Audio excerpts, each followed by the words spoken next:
Gente, chega, boa noite. Professor Mulhão.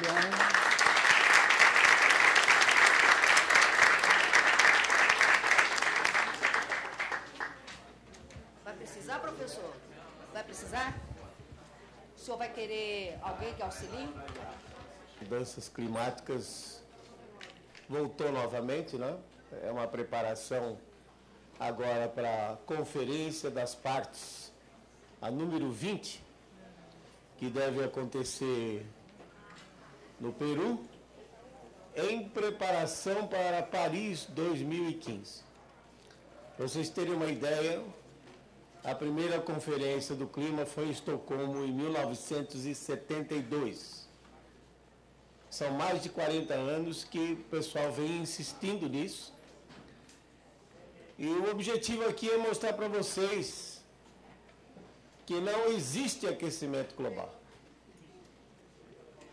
que é uma variabilidade natural do sistema, e que vocês vão ver que atrás disso, se não existe comprovação científica, se os dados mostram exatamente o contrário, então por que insistir? Então deve existir atrás disso alguma outra coisa que nós estamos deixando passar. O fato que me preocupa mais é fazermos políticas públicas, e foi declarado na televisão nesta semana que o novo plano do Brasil na contenção das emissões já está pronto e está na mesa da presidenta. E a minha preocupação é exatamente essa, de políticas públicas que venham atravancar o nosso desenvolvimento baseadas em falsa ciência.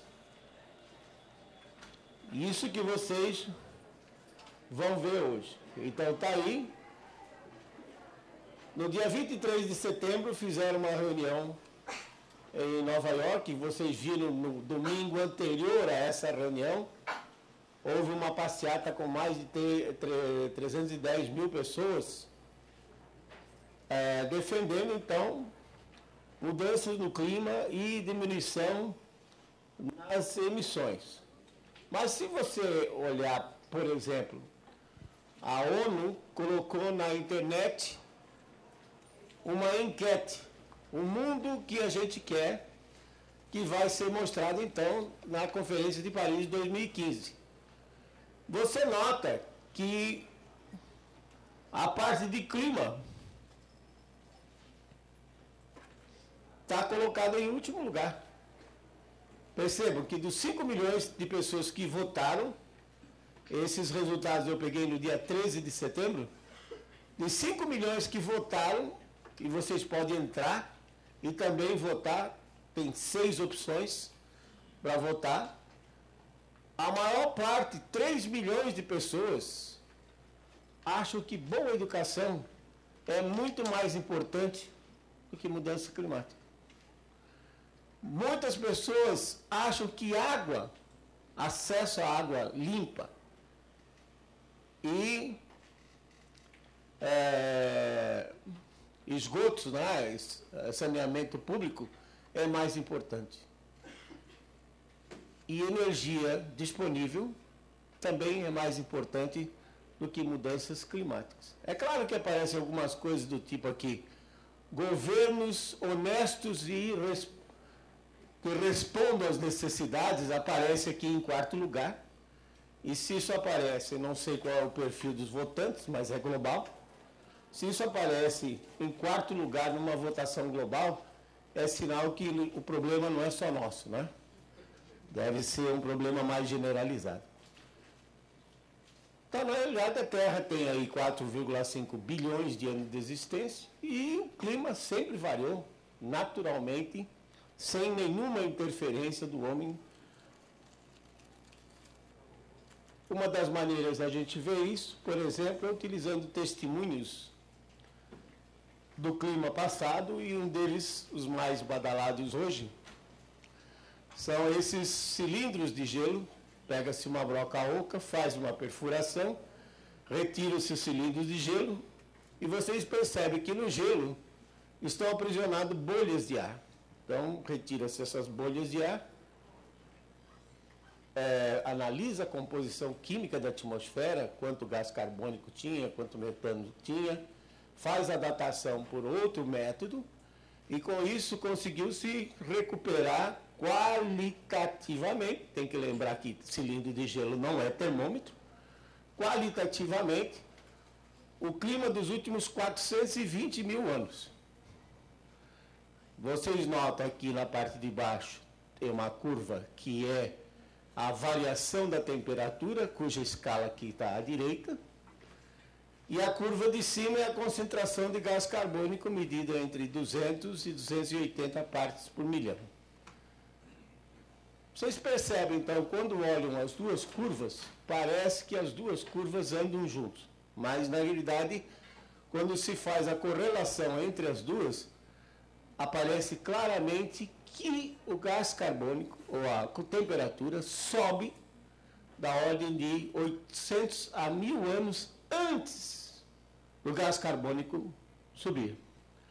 Ou seja, aqui está indicando que, na realidade, não é o gás carbônico que lidera o aumento de temperatura, mas, ao contrário, é o aumento de temperatura que faz com que a concentração de gás carbônico aumente. No último milhão de anos, há evidências geológicas que nós passamos por 9 glaciações. Cada glaciação, representada aqui por esse retângulo, a última glaciação, dura da ordem de 100 mil anos.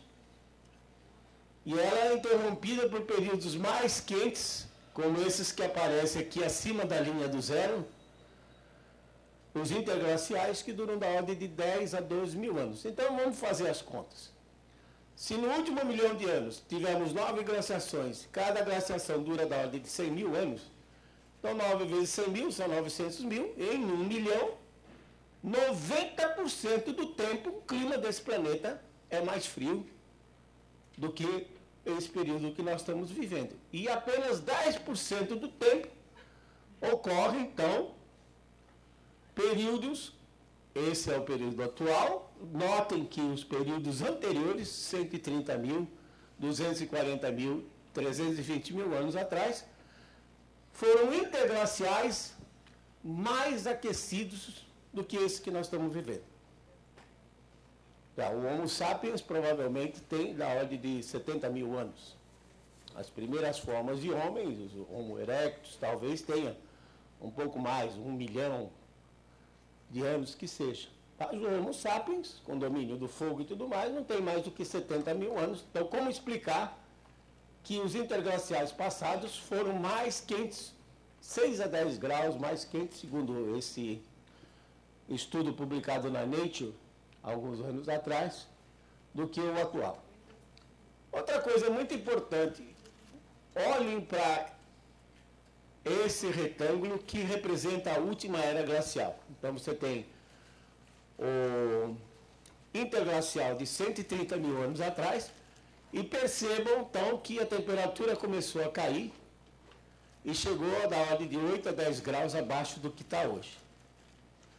Mas notem que à medida que a temperatura começa a cair, o CO2 também decresce em concentração. A pergunta que fica é, por que é que o CO2 decresceu? Não tem explicação, vai dizer assim, a vegetação consumiu mais. Não, ao contrário, durante uma era glacial, você tem uma vegetação menor. É um fenômeno que ocorre e que vocês estão acostumados a ver no dia a dia e não param para perceber. É a bebida gaseificada. Seja ela água com gás ou refrigerante, ou para muitos como eu, preferimos cerveja. Depois de um dia exaustivo como esse, você sai, vai para o boteco tomar uma estupidamente gelada. Você chega lá, você ouve aquele ploc. Aí você já devia ficar com a consciência pesada. Porque você está liberando o CO2 e contribuindo para o aquecimento global. nessas momentos ninguém pensa nisso, você coloca a cerveja no copo e você percebe um monte de bolinhas subindo. O que é aquilo? CO2.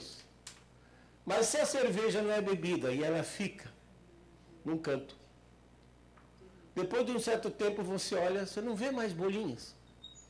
A cerveja fica choca. Que foi o que aconteceu? O líquido, ao se aquecer, para se igualar à temperatura ambiente, expulsou o CO2 que estava em solução.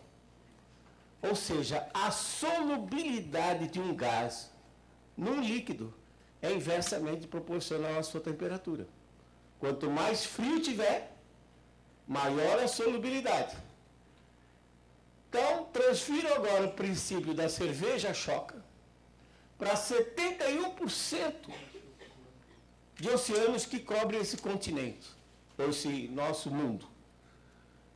Quando a temperatura aumenta para atingir um interglacial, a temperatura dos oceanos aumenta e eles colocam mais CO2 na atmosfera. Liberam mais CO2. Quando começa uma era glacial e a temperatura vai diminuindo, os oceanos retiram gás carbônico da atmosfera.